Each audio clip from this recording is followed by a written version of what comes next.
The future of financial advice is already here. आप सोचिए आपके पास 10 लाख रुपए इन्वेस्ट करने के लिए पहले आप क्या करते? या तो किसी म्यूचुअल फंड एजेंट के पास जाते या किसी फाइनेंशियल प्लानर के साथ मीटिंग फिक्स करते। वो आपके गोल्स सुनते, पेपर्स भरते और फीस लेते। लेकिन आज एक ऐप खोलिए, कुछ सवालों का जवाब दीजिए और विद इन सेकेंड्स एक पूरा पर्सनलाइज्ड इन्वेस्टमेंट पोर्टफोलियो रेडी हो जाता है। और ये काम आपका करता है रोबो एडवाइजर। एआई ने फाइनेंस इंडस्ट्री में जो डिसरप्शन लाई है वो एक साइलेंट रेवोल्यूशन है। अब ये सिर्फ हॉलीवुड मूवीज का फ्यूचर नहीं है, ये हमारे फोन्स पर लाइव चल रहा है। डेटा के हिसाब से ग्लोबल रोबो एडवाइजरी मार्केट 2024 में $6.4 ट्रिलियन एसेट्स मैनेज कर रहा है और 2030 तक ये नंबर $16 ट्रिलियन क्रॉस कर सकता है। ऑस्ट्रेलिया में एक सर्वे हुआ जिसमें 74% फाइनेंशियल एडवाइजर्स ने कहा कि वो अपना काम में एआई टूल्स को यूज करते हैं। और इंडिया में भी ज़ीरोधा, ग्रो, अपस्टॉक जैसे प्लेटफॉर्म्स अपने रिकमेंडेशन इंजन्स को एआई से पावर करते हैं। इस वीडियो में हम देखेंगे कैसे रोबो एडवाइजर्स काम करते हैं, क्यों ये ट्रेडिशनल एडवाइजर्स के लिए एक चैलेंज बन रहा है और आपके लिए इसका मतलब क्या है। चैप्टर 1, कैसे रोबोट एडवाइजर्स काम करते हैं। सबसे पहले रोबो एडवाइजर नाम सुन के लगता है कि शायद कोई रोबोट आपके साथ बैठ के इन्वेस्टमेंट की एडवाइस दे रहा होगा। रियलिटी में ये फुली डिजिटल प्लेटफॉर्म होते हैं जो एल्गोरिदम और एआई मॉडल्स का यूज करके आपके लिए कस्टमाइज फाइनेंशियल एडवाइस दे देते हैं। इसका प्रोसेस सिंपल है। आप एक ऐप या वेबसाइट पर जाते हो, वहां आपको कुछ सवाल मिलते हैं। आपका इन्वेस्टमेंट गोल क्या है, आपका रिस्क टॉलरेंस कितना है, आपका इन्वेस्टमेंट होराइजन कितना लंबा है। इन्वेस्टमेंट गोल यानी कि रिटायरमेंट, घर खरीदना या चाइल्ड एजुकेशन। रिस्क टॉलरेंस मतलब लो, मीडियम या हाई। और इन्वेस्टमेंट होराइजन का मतलब होता है शॉर्ट टर्म या लॉन्ग टर्म इन्वेस्टमेंट। फिर यही आपके आंसर्स के बेसिस पर एसेट एलोकेशन डिसाइड करता है। जैसे अगर आप 25 साल के हो, लॉन्ग टर्म इन्वेस्ट करना चाहते हो और हाई रिस्क ले सकते हो, तो रोबो एडवाइजर आपका पोर्टफोलियो ज्यादा इक्विटी हैवी बना देगा। वहीं अगर आप रिटायर होने वाले हो और रिस्क लो है, फिक्स्ड इनकम इंस्ट्रूमेंट्स और ब्लू चिप स्टॉक्स सजेस्ट करेगा। अब सबसे बड़ी चीज ये है कि ये एआई सिर्फ एक बार एडवाइस नहीं देता, कंटिन्यूअस मॉनिटरिंग करता है।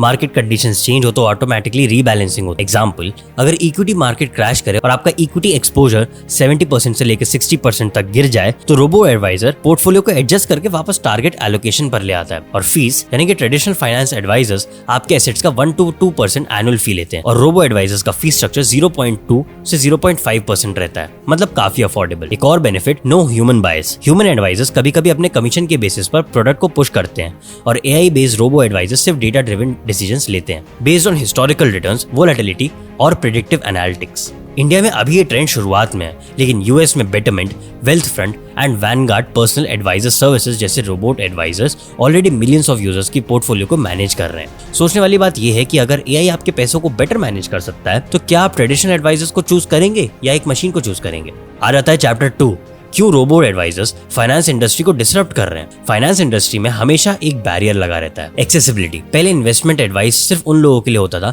जो कि हाई नेटवर्थ वाले लोग होते थे, जिनके पास फाइनेंशियल एडवाइजर्स को फीस देने का बजट होता था। मिडिल क्लास इन्वेस्टर को या तो खुद रिसर्च करनी पड़ती थी या बैंक के आरएम यानी कि रिलेशनशिप मैनेजर पर डिपेंड रहना पड़ता था। अब आप 5,000 से शुरू करके ग्लोबली डाइवर्सिफाइड पोर्टफोलियो बना सकते हो, और वो भी बिना किसी ह्यूमन गेटकीपर के। ये एक डेमोक्रेटाइजेशन ऑफ फाइनेंस है, जहां एआई ने इन्वेस्टिंग को आसान, सस्ता और पर्सनलाइज बना दिया। एक और बड़ा फैक्टर है स्पीड और एफिशिएंसी।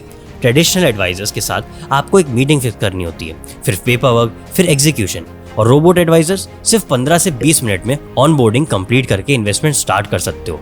कोई पेपर वर्क की झंझट ही नहीं, सब कुछ डिजिटल। अब इसके स्टैट्स भी देख लो। स्टैट्स के अनुसार 2023 तक रोबो एडवाइजरी मार्केट का AUM यानी कि asset under management $1.8 trillion cross कर चुका था और 2027 तक ये $4.6 ट्रिलियन तक पहुंचने का एस्टीमेट है। यूएस में 25% से ज्यादा मिलेनियल इन्वेस्टर्स अपने पोर्टफोलियो का हिस्सा रोबो एडवाइजर्स के थ्रू मैनेज कर रहे हैं। इंडिया में अपस्टॉक्स, ग्रो, ET मनी जैसे प्लेटफॉर्म्स इस ट्रेंड को पुश कर रहे हैं। लेकिन डिसरप्शन का मतलब हमेशा परफेक्ट सोल्यूशन नहीं होता।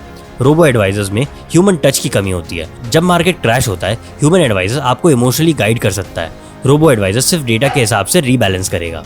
और जब कॉम्प्लेक्स फाइनेंशियल प्लानिंग की बात आती है, तो वहां पे भी अभी ह्यूमंस बेटर परफॉर्म कर रहे हैं। Future of finance AI driven होगा, और जो ट्रेडिशनल एडवाइजर्स इस टेक्नोलॉजी को अडॉप्ट नहीं करेंगे, उनका मार्केट शेयर कम होता जाएगा। Chapter 3, future. अब सवाल ये है कि क्या एआई एक दिन ह्यूमन फाइनेंशियल एडवाइजर्स को कंप्लीटली रिप्लेस कर देगा?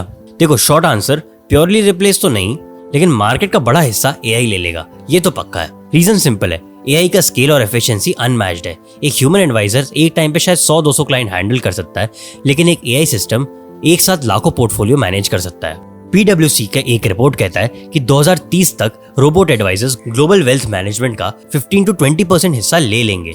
लेकिन जो एडवाइजर्स अपने स्किल सेट को अपग्रेड करके एआई को टूल बनाएंगे, वो इस डिसरप्शंस के विनर होंगे। बॉटम लाइन यही है कि AI will not kill financial advisers, but it will kill those who will ignore AI।